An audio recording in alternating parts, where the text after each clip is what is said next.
Hello again.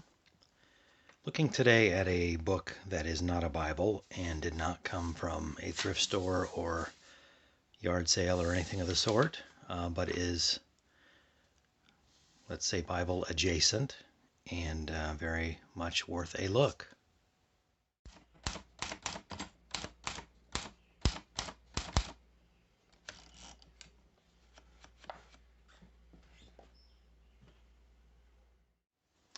So what we're looking at today is the Martyrs Mirror, a book probably familiar to anyone who has any history with Anabaptism, Amish or Mennonite, or affiliated brethren.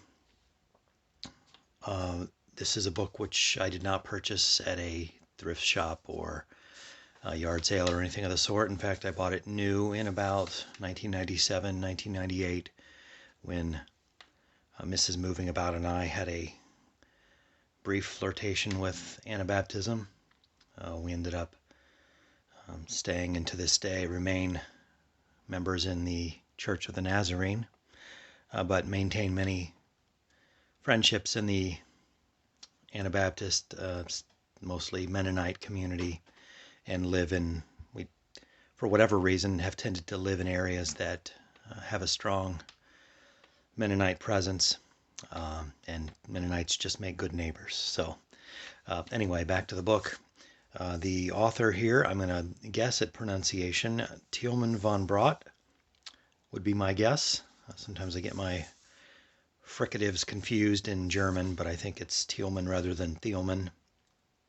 If one of you speaks Dutch, or I guess German would be a close approximation, you can correct me on that. Martyrs Mirror, the full title, is inside. The Bloody Theater, or Martyrs Mirror, of the defenseless Christians who baptized only upon confession of faith and who suffered and died for the testimony of Jesus, their Savior, from the time of Christ to the year AD 1660. Compiled from various authentic chronicles, memorials, and testimonies by Thieleman van Braght, translated from the original Dutch, etc. A very long title. You can see my copy here has this dust cover on it. Again, I bought it in 97 or 98, so 25 years old almost at this point.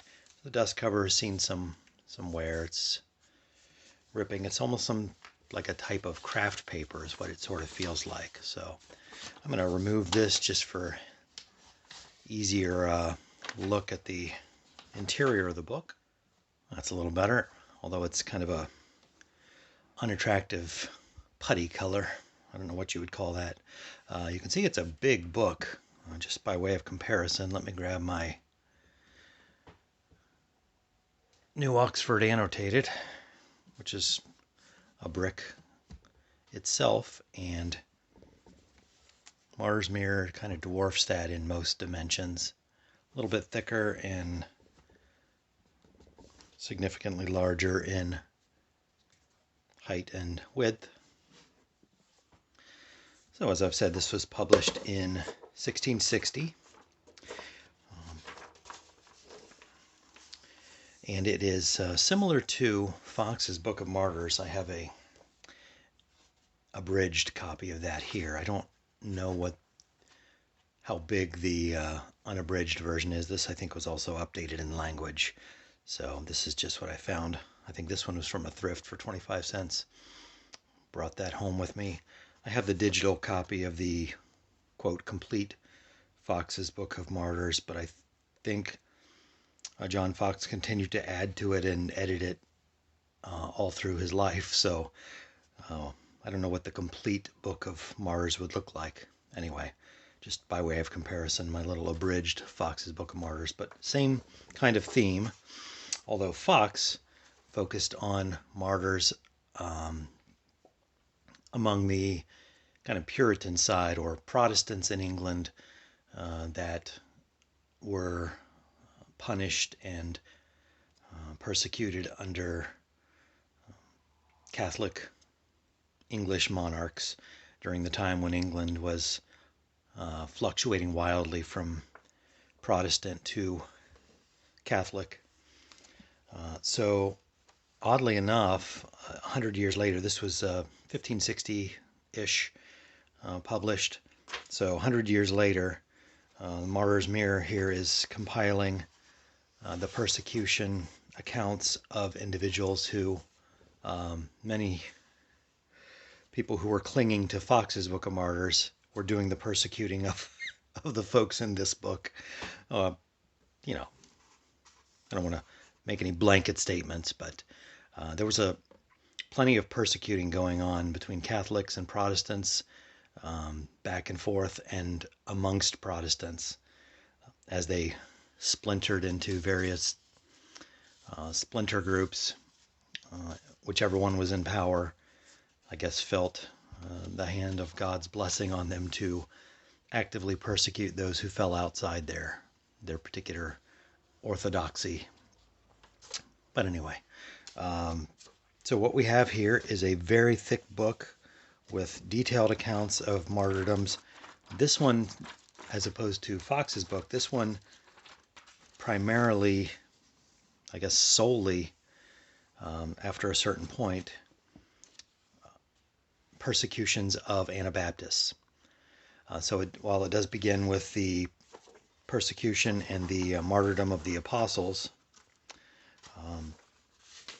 after a certain point, the martyrdoms and the accounts are all of Anabaptists and how they were persecuted and eventually martyred. So different than Foxe's book because its focus is specifically on Anabaptists. So what we have here is beginning in the 1st century. Of course, and I'll talk more about these illustrations, these engravings, copper engravings, probably lithographs, something like that. First one we have in the first account is, of course, the crucifixion of Christ, and then immediately into what would be recognized as the first Christian martyr, Stephen, on the account of which is in the New Testament, in the book of Acts. So we have this illustration and a description of the martyrdom of Stephen, the Apostle James, the Apostle Philip. So it begins in the 1st century with the execution of the first generation of Christians. And there are many illustrations of that. That's part of the, I hate to say charm, but it is kind of part of the charm of this book, are these detailed, gruesome engravings, these illustrations that illustrate the awful torture and death of these individuals. I'm sorry, it's not funny, but it's I don't know what to make of it. It's gruesome. The Apostle Peter being crucified upside down, Paul beheaded in Rome. So again, start with the 1st century, and we have things like roasted alive in a copper steer, hung from a tree. That's Luke the evangelist, by the way. And all through, they get less frequent, but no less gruesome. Clement, the Scotchman, burned as a heretic in 756, so it moved very quickly from the 1st century to 756. And then there's significantly more as you get into closer to modern day of when this book was published in 1660. Again, the illustrations maybe become less frequent, but no less gruesome for that. Decapitation of Wolfgang Bender in Bavaria. I mean, really, do you have to have the fountains of blood?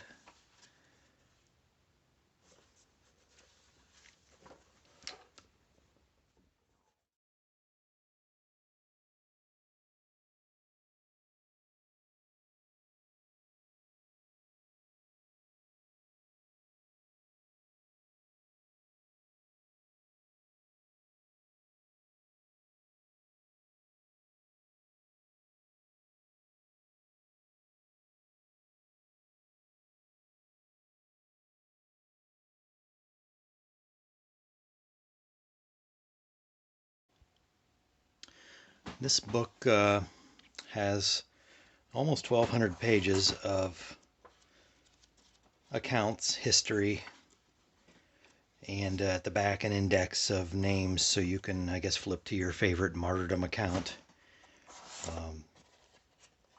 I have not read this book cover to cover. I have dipped in here and there and read accounts, but it offers a chance to meditate on a Christian's responsibility when it comes to how he or she relates to the state. And I think each generation and Christians of every political system, whether you're living under a monarch or, in the modern times in a representative republic, how do we relate to the authority of the state? What is our responsibility as Christians? What's our ethical responsibility? And it's something I guess each Christian has to determine for themselves. Despite the centuries of persecution outlined here in vivid and gruesome detail, Anabaptism still exists. There are Mennonite churches in my area. I could throw a stone and hit one. Is it because of the martyrdoms or in spite of? I kind of come down on the because of side, which is why up to the present Mennonites and Amish have revered this book so much, in that it outlines their history of persecution, and not just as a way to kind of fetishize suffering, but as a recognition of the providence of God in times of suffering. Anyway, before I get too philosophical here, if you have any interest in history of the church, in martyrology, I guess, or Anabaptism, certainly worth having a copy of this. I'm pretty sure it's still produced new. My edition was produced by the Mennonite Publishing House, and this one was published in 97, I think, and that was about when I bought it, 97 or 98. I'm sure you can still get it. I'm not sure who's producing it now, whether it's a different publisher. But fascinating book. Just maybe, not PG in its illustrations, but certainly provides for reflection. The themes of martyrdom, the themes of what's a Christian's responsibility in the face of persecution. Very much worth considering while we enjoy a large amount of freedom. That's not always been the case, and will not always be the case. So anyway, hope you enjoyed this brief look at Martyrs Mirror, Thieleman van Braght. Get yourself a copy if you're so inclined, and maybe you'll join me again here next time.